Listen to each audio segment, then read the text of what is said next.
মমতা দিদিৰ আকৌ উঠিল খং। এইবাৰ মোদীৰ ওপৰত নহয়, দিদিৰ খং জয় শ্ৰীৰাম শ্লোগান দিয়া বিজেপি সমৰ্থকৰ ওপৰত।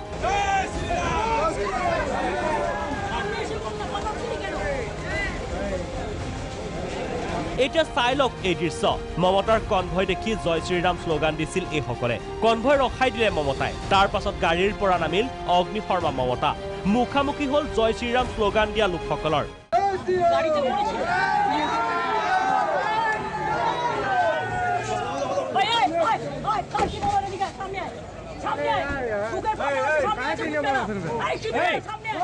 আৰক্ষীক মমতাই দিলে নিৰ্দেশ, এইসকলৰ নাম লিখি লোৱা।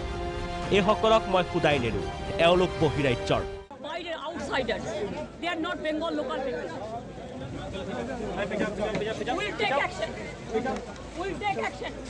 জয় শ্ৰীৰাম শ্লোগান দিয়া সকলো এলা পেচা নহয়। মমতাই গাড়ীত উঠাৰ লগে লগে আকৌ দিলে জয় শ্ৰীৰাম ধ্বনি। তাৰ পাছত গাড়ীৰ পৰা নামি আহিল মমতা। সমগ্ৰ ঘটনা বন্দী হ'ল কেমেৰাত। তাৰ পাছত ছ'চিয়েল মিডিয়াত ভাইৰেল হৈ পৰিল এই দৃশ্য।